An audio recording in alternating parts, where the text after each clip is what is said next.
Hey guys, Sean C. Phillips here with a brand new DVD Blu-ray Tuesday shopping video today. They're gonna go out, see what things count today, see what things are on sale. Also, at the end of this video, gonna have a couple new DVD and Blu-ray reviews, so definitely be sure to check out that at the end of the video. And then this Saturday, we'll have up my new DVD Blu-ray update video Saturday morning, so be sure to check that out on Saturday. And also, I want to let you guys know that I have a parody review going up Friday morning, early Friday morning, for the movie Split.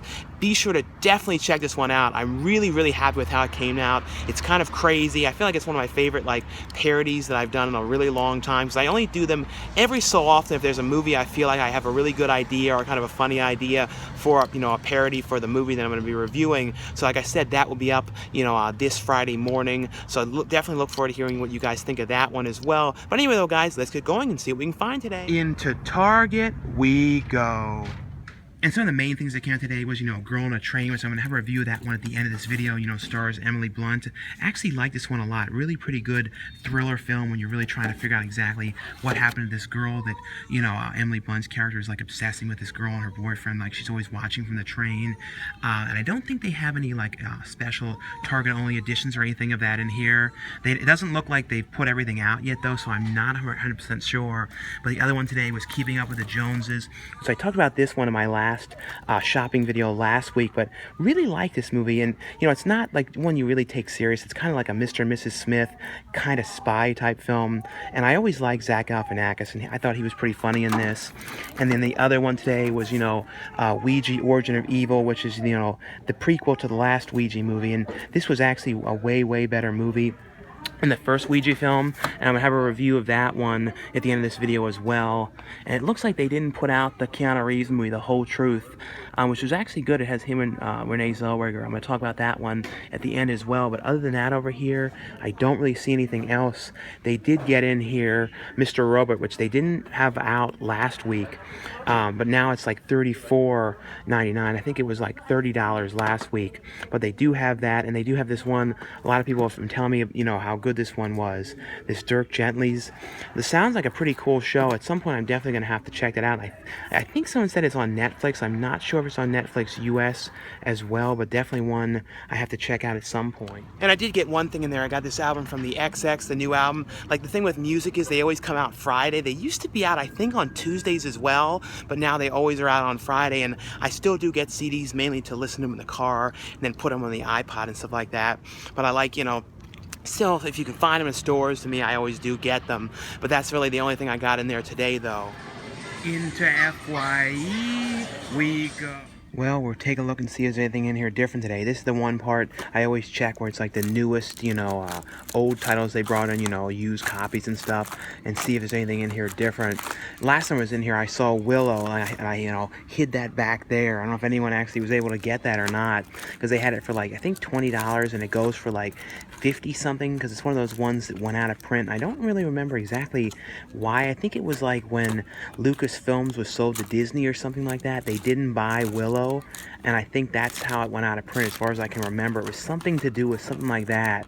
But they have some new things that just came out, like Deepwater Horizon, but their prices are always kind of weird. $17.99 is pretty much what it would be to get it new, pretty much. So it's sometimes there's some decent prices in here.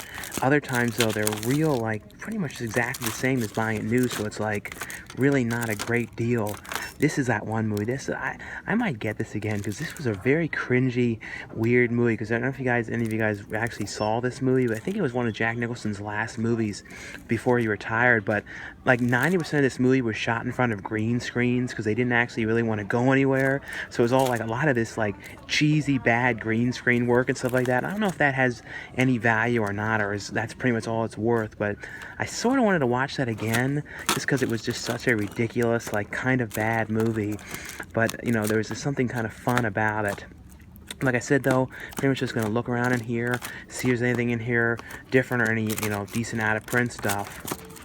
And these ones over here, they're really trying to get rid of these. These are all marked down to $1. But Elizabethtown was actually a pretty decent movie. I don't think that one is even on Blu-ray, at least in the US, but I remember actually really liking that. And that was I think one of the last movies that the one guy who was in the Ernest movies, I think he was Chuck, and he was in a couple of the Ernest movies, like Ernest Goes to Jail. I think that was one of his last movies. that he did. But like I said, just looking through here and seeing, and then over here is the horror section. Always what I just do in here, like I always say, just kind of come and look at the, used tags, and that's pretty much the best way to find, the stuff that people have brought in and stuff. Other than that, it's usually the same kind of stuff. But you can always, the thing that's cool though is you find a lot of Scream Factory and stuff like that in here too. And it's one of those places too, every time I come in here I get really concerned. I'm going to see a sign that says closing soon, because it's like I know there really aren't that many FYEs left. And there's a few more used stuff over here too. I just found this section. There seems to be a bunch of new stuff they got in here as well. This one movie though, always love this movie, Race with the Devil. That's such a great movie. That's on Blu-ray now. I'm not sure if the Blu-ray's still in print or not. Shout Factory put that out like on a double pack a couple years back, but that's a really great movie about people going out in this RV, and then like they stumble upon this like this sacrifice going on, this ritual outside, and they get like chased down by people in the town. But pretty cool movie though. Yeah, so I got that bucket list. Like I said, I know it's kind of bad, but for some reason I really have wanted to watch it again for, I don't know why. One thing too I want to mention too that's out of print. I used to like to mention things that have gone out of print recently. Someone told me, I had no idea about this, that the Ace Ventura movies on Blu-ray have both gone out of print. So you guys see those ones, definitely pick those ones up. They're like $50-some for both of them now. I don't know, it must have been in the last couple months they went out of print though, but those are ones I wanted to make sure to mention. Into Walmart we go. And the main thing that came out here today, like I said, I was a girl on the train. That's 1996 in here. And they have, Ouija and Ouija 2, the new one, Ouija Origin of Evil, in a double pack in here for $24.96. So it's $5 more if you want to get the first movie if you don't have that. It's 1996 on its own. They have Keeping Up with the Joneses. And they have this one here, for, Surf's Up 2, which is like with the WrestleMania. It has like John Cena, The Undertaker. I'm not sure who that's a toy of. Maybe Triple H. It just says, oh, so it's like a different wrestler in each one, so you can, these are only at Walmart ones, so they have a different wrestler. I don't know if these are the wrestlers that are in the movie, that do the voices, or just like random, WWE wrestlers in here. They also have a double pack one of the first movie as well. And then, like I said, this Whole Truth with Keanu Reeves, so I'm going to talk about this one at the end. And this movie was actually really fun. This movie, Death Race 2050. So, it's a remake of, Death Race 2000. I think it was from the 70s, but I'm going to be talking about that one at the end as well. And then Ali came out today, and this one, which was a great zombie movie, The Train to Busan. This one was such a cool movie, all set on a train with his father and daughter having to deal with, this zombie outbreak that's happened around, all around, and they're stuck on there with all these zombies on the train, and people keep getting infected. But really, really cool, different zombie movie. Definitely one of the best zombie movies in a long time. Really love that one. So I got the Menchie's yogurt that I always get, on Tuesday. That's one of those things that I always get. I want to try and talk more often about movies I saw in the theaters, this past weekend. The one I saw that's got all these negative reviews, a lot of people were really hating on it, was the Bye Bye Man. And people were putting on Instagram that, changing the title like the Pee Pee Poo Poo Man or something. I don't know why it's got so much negativity, because it was actually kind of cool. It sort of had like a Candyman mixed with like Jeepers Creepers kind of vibe. Any of you guys saw it though, let me know what you thought, but for some reason I thought it was actually kind of creepy. There's some of it was sort of unintentionally funny, a couple things in it, but there was actually a few actually sort of creepy stuff in it. There was actually sort of original, a little bit of it, some of it. I don't know, I actually liked it a lot more than I thought I was going to. Into Best Buy we go. Yeah, it doesn't seem there's any specific editions of, Girl on the Train like any other ones that I've seen anywhere today. But I believe these came out today. I might be wrong though. These new Resident Evil steelbooks here, for the first movie, Resident Evil Extinction. They're, done in those pop art ones, that are only available in Best Buy. This one for Afterlife, this one for Apocalypse, and for Retribution. And they also put Afterlife came out today on 4K. This is one of the first ones. I think this is the only one so far of the Resident Evil movies that's been released on 4K. And they also have this set here of all 5 of them, or 5 of them together for $14.99. So that's actually really cheap price. But these are, the old editions. I think these are the same editions in here. I believe that, were on the last ones, but just like the new steelbooks. And it says something, it's 30% off when you buy all 5 of the steelbooks. So if you get all 5 of these together, you get 30% off. But when you look at it though, 17.99 each, or all of them together for like that, it's a lot cheaper if you want to, want to just get them all like this. But it is kind of cool they have those new ones. But other than that in here, I think that's really the main stuff, and the stuff that I showed in the other places. It doesn't look like they have in here the Train to Busan. I don't see it in here unless it's somewhere over here. I am going to get this one today, this Run the Jewels. This, I think, is $7.99 in here. This is another one of the ones that I wanted to get. So that's all for this DVD Blu-ray Tuesday shopping video today. Today I actually got a lot of music. I got, the XX, and then the Run the Jewels was only $8. So both of them are only like $8 each, which is actually pretty cheap for those. But like I always say, if you guys enjoy these videos, definitely give this video a thumbs up. Now stay tuned now for a couple new DVD and Blu-ray reviews, and be sure to check out, my review of Split up on Friday, and then the update up this Saturday. Anyway though, guys, thanks again for watching. Now for the reviews.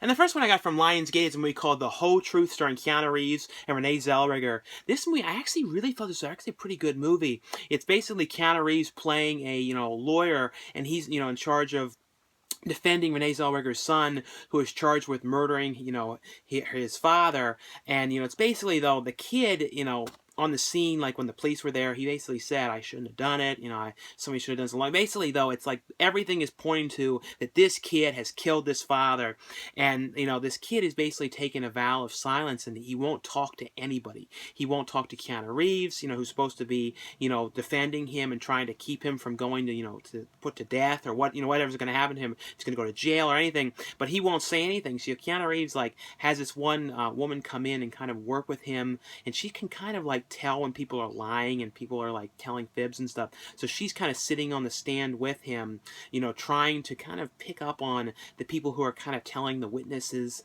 things about like the father and how he was, and events that they had witnessed where the father was maybe mean and all this kind of stuff. And he's trying to basically figure out how to defend this kid who won't speak whatsoever. And I actually really like this. Jim Belushi plays the kid's father that he kills, and the movie, cuts back and forth between, events and things that had happened. And, just actually, like, Jim Belushi used to play a lot of these kind of really mean guy roles, especially like in the 80s and early 90s. He also used to play like a lot of like really bad crooked cops in movies and stuff like that. And I really like Jim Belushi in this. Like, he plays like a really bad, sleazy, bad father who's like really just like mean to the wife and everything. I don't know. I really like this movie. Always a big fan of Renee Zellweger, and really glad that she's back to doing films again, because she took a big break, from 2010. Until like just recently with this film and Bridget Jones's Baby. But like I said, this is one of those kind of movies when you're really trying to figure out like what had really happened here, if this kid really did kill the father, and then trying to figure out if Keanu Reeves is going to be able to figure out how to control this whole situation, because he's trying to defend this kid with, like I said, with no help whatsoever from him, because he's not saying a word at all. Like I said, very interesting movie, and I also kind of a different role for Keanu Reeves. The next one here from Lionsgate as well as a movie called Guardians of Oz, and this is from the writer and one of the main animators of, the movie Book of Life, which is really cool. The animation style on that was actually really cool, and this is the same animator on that, and he also, like I said, wrote the story to that film. And this is basically a different kind of version in the Wizard of Oz universe, and it's basically about kind of like what happens right after the original Wizard of Oz movie, and it's the good the good witch ends up telling the bad witch was melted in the movie. She's like, well, if you're good, I'll return you back to life and unmelt you, but what I'm gonna do is I'm gonna take all of your bad spells and all the bad things that you do and put them into this broom, and I'm gonna keep this broom away from you so you can't do anything more bad and do any more like bad magic or any bad spells or anything like that. And this witch is like really upset about this, and like it's years later, and she's trying to figure out how she's going to go and get this broom back. So she plans this whole thing about stealing the broom back with her, like, the minions that are, like, the kind of, like, monkeys that fly around, those creatures and stuff like that. So she's playing the whole thing about heisting this, broom, and then, imprisoning, the Cowardly Lion, the Tin Man, and kind of, like, taking them, and, because that's who was in charge of, like, watching this broom with all those bad spells and stuff like that, and all of her bad magic in them. But, of course, though, one of the little monkeys that, is like, that flies around and stuff like that, ends up kind of seeing what's happening and doesn't really like all this terrible stuff going on. So he ends up flying away with the broom before, she can get the broom back. But this is right before, though, she had the broom for 1 second, and puts this curse on the Cowardly Lion, the Tin Man, and then they kind of are put off into these different areas, and there's all these weird things happening to them. And it's pretty much, though, this one has to try and figure out how to save them and try and reverse the spell, and then kind of put everything back to normal again. It's actually a pretty fun family film. I think, like, it's definitely way more for kids, but I actually thought it was very, very well done. And I really like the animation style of this. It definitely has that same kind of look, a similar style look to the Book of Life film, if you guys have seen that. And this one has on here a behind-the-scenes one on this one. The next one here from Universal. This is one I was really interested in seeing this, and Roger Corman produced this. This is the remake of Death Race 2000 that he did. I think it was the 70s when that one came out. This one's called Death Race 2050. And I really like this movie. It's a very crazy, over-the-top, insane type of movie, one you don't take seriously at all. It's supposed to be just as crazy as possible. And if you guys don't know the Death Race story, it's basically about these people that are driving around in these cars. And it's kind of like a thing that's televised everywhere, and this is set in the future when, like, the whole world is all like kind of like the apocalypse, sort of, and like everybody's kind of crazy, and like areas that were like, Texas has become like owned by, like, conglomerates and corporations, and everything's kind of connected together in a weird way. And it's basically about these group of these racers that are being broadcast live across the world, and they have a driver with them, a co-pilot who's with them, just sort of sitting there filming the whole thing. And the whole thing, basically what Death Race is just going around and, like, killing civilians on the street, running over with your cars, and you get more points. And, like, the end of it, there's like one, winner who ends up collecting the highest amount of kills with the car and all that kind of stuff. So it's basically, though, about a whole group of these, people going around doing this. And the one main guy, he was the coolest guy. He was kind of like a Tom Hardy character in Mad Max, and he's like pretty much the main guy.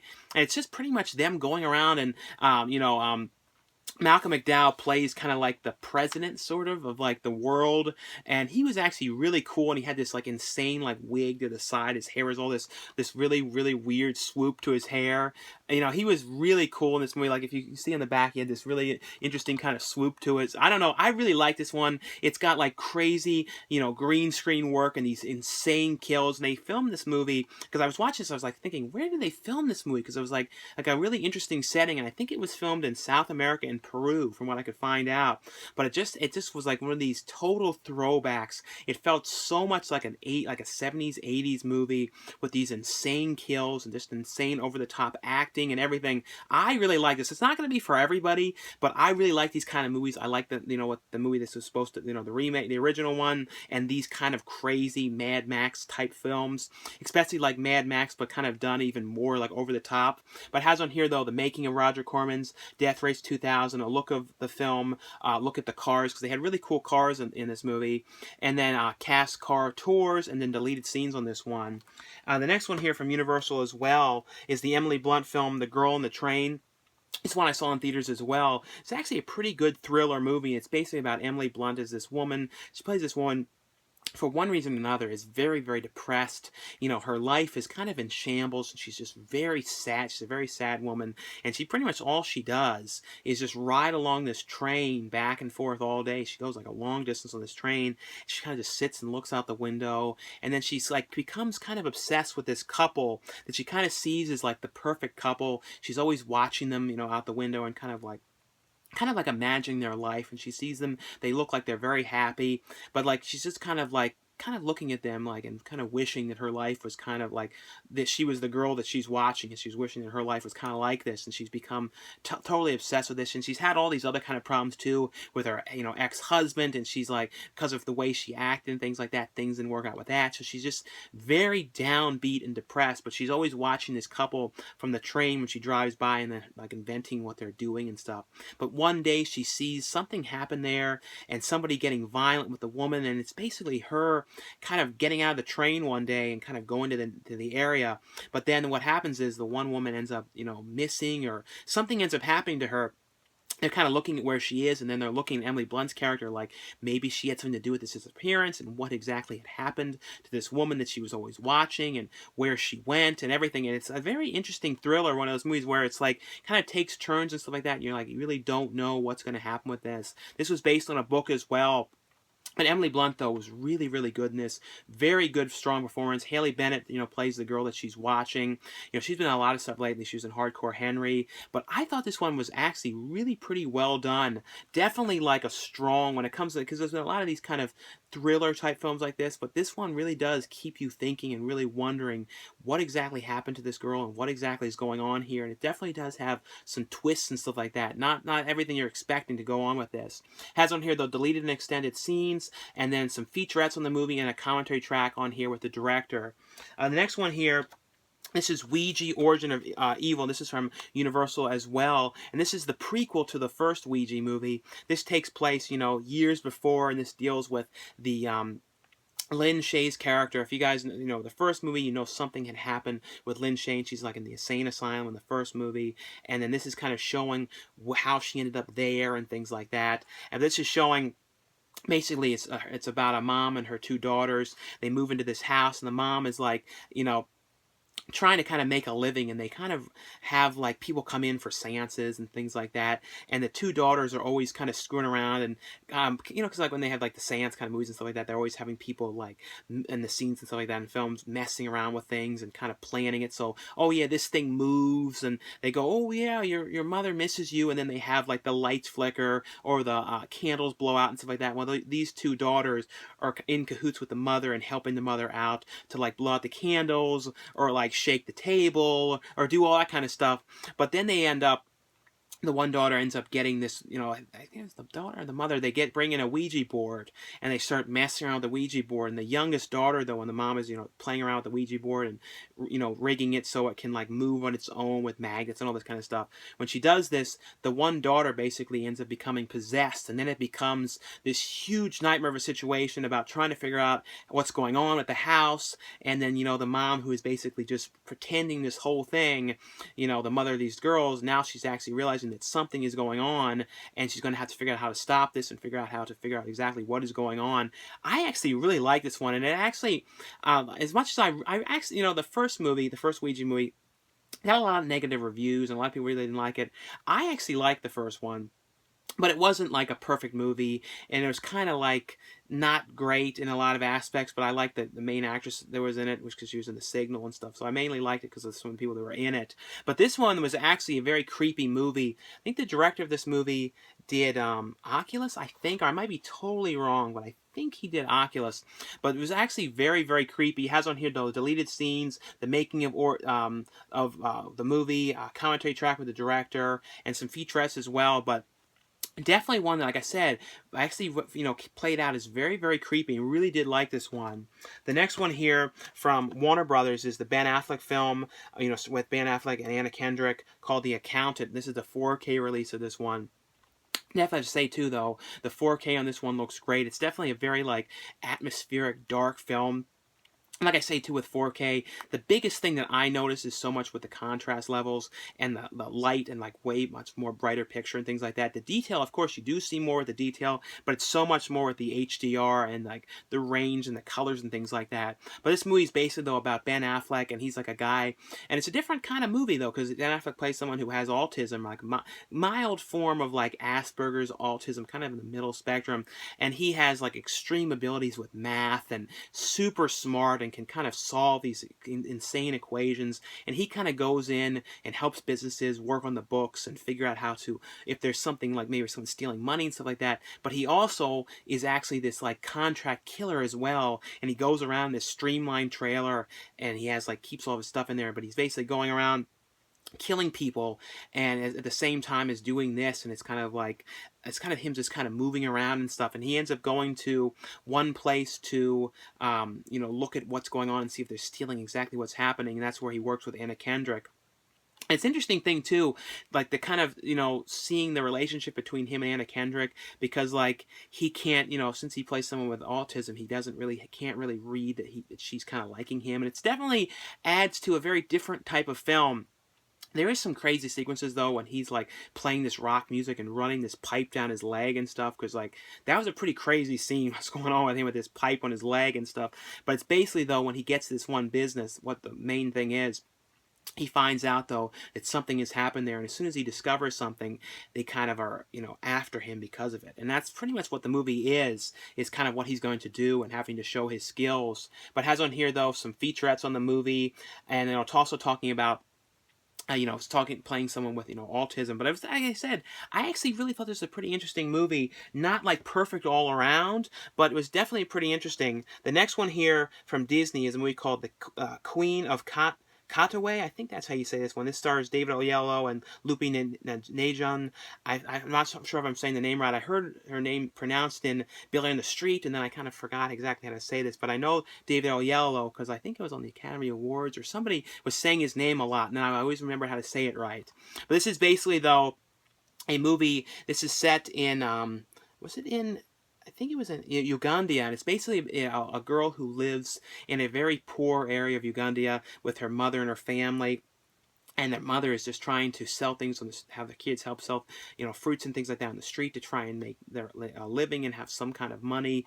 And it did a really good job, you know, showing the, you know, the kind of area she lived in and how they had the kind of like the home they had to be in and the kind of the surroundings, everything. They did such a good job with that. It's definitely a very good, like, well-made character piece about this girl, and it's basically though about David Oyelowo, who is kind of a working to help the kids around this area with sports and stuff, and he really helps the kids have like a chess team there. And they're, like I said, they're in the poor area, but they have, like, you know, the more expensive areas in the city, they have these kind of chess tournaments as well. And it's about a girl though who discovers this area where they're playing chess, and she kind of goes in there to try and play the game with them. And of course they're giving her some problems at first, because like, why is this girl coming in here? And she has like amazing abilities with this chess, and it's kind of like a Bobby Fischer kind of story, because this is a true story. It's kind of her going in, and then it's kind of just showing her and like a kind of a change in her life too, about going to these like really rich areas and all this kind of very different things in her life that she's doing because of this chess, and David Oyelowo's character who's helping her along the way, and, you know, her mother and kind of the stuff going on with her mother as well. Really great performances in this movie. Has on here though, thing on here, the story of the film, and then in the studio with Lisa Keys, who did some of the music in this movie, a commentary track and deleted scenes, but just a really, really well-made character piece film. The next one here from E1 is a movie called Natural Selection. This is one I really liked, and this is basically about this one kid who moves into a, you know, goes to a new school, and he's there with his mother, and his mother has like a terrible drinking problem. She is such an alcoholic, and like every time, you know, something is going to go right for her, she messes it up. Like, she's got job interviews, and, you know, basically this son has to pretty much take care of the mother. It's like it's pretty much reversed the way it should be, and he's having to help this mother because she's got all these kind of problems. And he goes to this school, becomes friends with this kid at the school. This kid at the school, though, is always, like, he starts off okay, but then he starts saying some really weird stuff, like, oh, you're going to get yours, and you know, you may think everything is great for you now, but you're going to find out later that everything's going to come crashing down. And he's basically, you know, that there's something is going to happen here, something not great, at least the way he is acting. Anthony Michael Hall, though, plays the school, like the cop at the school who's kind of keeping everything together. He's like, he was a cop, but then because of something that happened, he wasn't anymore. And he's like the security at the school, and he plays this sort of sad guy who's depressed about what had happened in the past, and he's just there, sort of there, trying to get through his life and stuff. I don't know, I really loved his character in this, but it deals though with the one new kid, you know, having problems at school, people bullying him and all the kind of school issues and stuff like that, and then him meeting this girl there. But it's just a really good, you know, film about, you know, high school and all these kind of problems that are going on at school. Like I said, and you know though something is going to happen. The cover kind of shows you something too, that, you know, with the gun and stuff, so you know something's going to happen. But I really thought this is a very, very well acted movie, especially the one kid, you know, he becomes friends with the school. Like, he was really, really strong in this, especially Anthony Michael Hall as well. The next one here from E1 as well is a movie called Michael Biehn and Tia Carell, and this is directed by his wife Jennifer Biehn, and I actually like this movie. You know, it's kind of like crazy, like it reminds me like of a real '80s movie, just because it's like insane stuff. And it's Michael Biehn is this guy who, you know, basically goes around and like kidnaps girls, and you know, from he's like saying he's done this in the past, and he goes and kidnaps this one girl and then ties her up in the shed, and he's like, you know, you're gonna use this bucket, you know, you're not gonna make a mess in my shed, and he's like giving her all these lectures and stuff like that, and it's really weird the kind of stuff he's saying. And basically though, he has this one son, and you know, Tia Carell is plays the mother, and she's kind of like in the house all day, oblivious to everything that's going on. She's kind of ordering stuff all day on and kind of like QVC, buying all kinds of crap all day. That's all she's doing. She doesn't leave the house. That's all she does. And this son is kind of neglected, and he, you know, the father's like, don't go out in that shed, never get near that shed, don't get near it. And of course, he messes around with it and discovers that somebody's out in the shed, and the son tries to figure out how he's going to help this girl when he discovers there's somebody in there. And it's just kind of Michael Biehn coming back and bothering this girl when who's in the shed, and like yelling at her, and then driving around and doing really weird stuff. It's like I said, it definitely has that real '80s kind of feel to this, and it's like some of it takes a little bit over the top levels, but I don't know. Like I said, I actually like this one a lot, and I thought, you know, I think this is the first movie that Jennifer Biehn directed. I think it has in here too some outtakes at the end, like after the credits on here, and then it also has a behind the scenes stuff.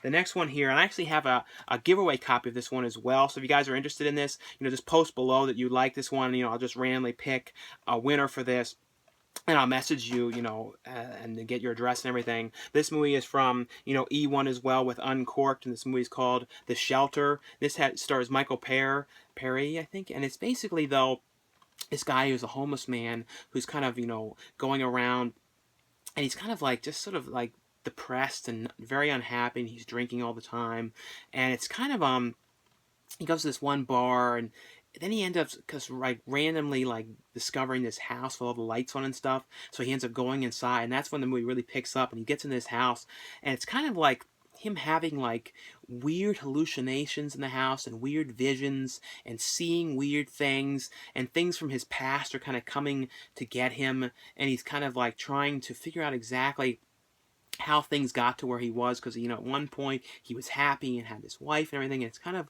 trying to show him, like I said, it's like the house is sort of like just kind of showing him all these kind of things, and he doesn't know what's real. It's like it's a very interesting kind of movie with a different kind of like vibe to the whole thing. I actually thought it was pretty well done. Like I said, like it was a little bit hard to follow at first, but then I was like, it's one of those things you really have to pay a lot of attention to everything, you know, that's coming at you. And the next one here from E1 as well is a movie called American Beast, and this is basically about this guy whose like father ends up dying, and he ends up getting this kind of like box that was like a safety deposit box, and he opens it up, and there's all kinds of weird pictures in there and documents, and like like written things about like this kind of beast in the area where he is right now, where the locker, you know, where the storage thing was that he opens, and he's kind of like, the movie cuts back and forth to like kind of events in the past with this weird creature out in the woods, and it's kind of him kind of like reading these documents, and then it cuts back and forth, like I said, to the weird stuff, like I think it was like in the 1800s, and all these kind of like different events involving this creature, about people getting like attacked by it, and that's kind of him trying to unravel exactly what all this means, and like, you know, if this creature could still be out there now. It's like a pretty interesting one. Like I said, it kind of goes back and forth to like a lot of different times involving the creature, so it's a different kind of thing. So a lot of times when they have movies about like a creature, it's like kind of like, oh, the creature's just now. This one is kind of showing like the whole origins to it and everything.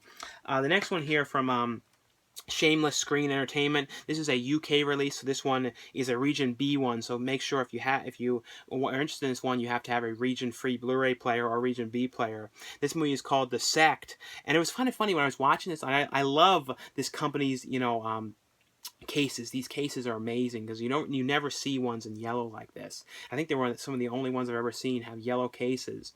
And it's basically, though, this is from the director of, you know, Cemetery Man and The Church, and it deals with this weird cult. In the beginning of the movie, you see like this weird kind of like Manson like cult, and like this one girl get killed. I think that was what happens in the beginning of this one. Unless I'm mixing that with another one. But it's basically, though, I know it was like dealing with a cult and weird cult stuff and something weird happening with this, like this book or something. And when I watch a lot of things, I mix up some of the plots a little bit. But one thing I will say when I was watching this, I was like, the one girl in this like really has like a Jamie Lee Curtis kind of look. And then I looked it up. I'm like, oh, it's Jamie Lee Curtis's older sister. It's like 2 years older sister. And for some reason, I never knew she had a sister that was acting. I never knew that. But I know it was basically, though, about this weird guy that she ends up like taking to her house. And then he's like doing this weird stuff. Like this, it's basically something like puts like this bug and stuff like that. And then weird things start to happen to her. That's essentially what it is. Like I said, I'm blanking on this a little bit. I watched a lot of stuff in the last while because I have a lot of stuff for the update as well. So like sometimes I mix up certain details. But this has on here though a brand new 2K transfer. This one, a longer version of the movie, the English language version, and the version in Italian as well. And this one here from Blue Underground is a movie called Love Camp 7. This is actually, I think, considered one of the first like Nazi exploitation movies, like one of the very earliest ones. This is from 1969.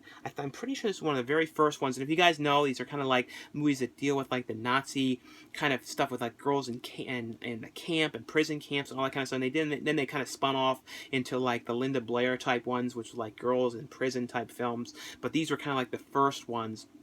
This is basically about these women that are going undercover at this Nazi, camp to try and undercover like what exactly is going on there. If there's like these weird type of secrets that the people there are planning, so they kind of plant these girls in there, and it's kind of them in like if you guys know these movies, like all the terrible stuff they're going through, and all like the crooked, terrible people that run the place, and all the torture and all the kind of weird, awful stuff that's going on. These are to me hit and miss. These kind of movies, they're not really that fun to watch. Like a Nazi exploitation movies. Some of them are a little bit better than others, but like I said, this is like one of the very first ones, or at least as far as I know, one of the earliest ones before they started making tons of these films. But it has on here, though, a documentary on Nazi exploitation films on here, a theatrical trailer as well. Like I said, though, if you guys are a fan of these movies, it looks really good. Brand new transfer on this one. Like I said, this one is from Blue Underground. And the last one here from Monarch Home Entertainment is a movie called Flight 313, The Conspiracy. I think this movie has another name as well. But this is basically, though, about this this airline that had something weird happen to this one. It's a woman who's like a journalist. She kind of gets wind that there's something on this airline ended up having to have this like emergency landing, and they were trying to talk to them, like the air control was trying to talk to the pilots up there, and for like a period of time they didn't have any communication with them at all. They weren't talking, then all of a sudden they were, and it's kind of dealing with some kind of like a leak of gas that comes from the engines. This is a true thing that happens, that comes from the engines into the cockpit, into the airplane, and they say too that may have something to do with certain planes that go missing because of this leaking gas. But it's basically, though, about this journalist who's kind of going to try and figure out exactly what's going on, and she kind of discovers a whole bunch of like conspiracies of like cover-ups and people kind of knowing things are happening and trying to avoiding it and things like that, and trying to cover it all up. But like I said, if you guys are interested in those kind of films, and it's definitely an interesting kind of concept movie. And like I said, it is based on a true thing, things that have happened. Anyway, though, guys, that's all for the review portion of this video. Thanks again for watching, subscribing, and I'll see you guys later. Bye.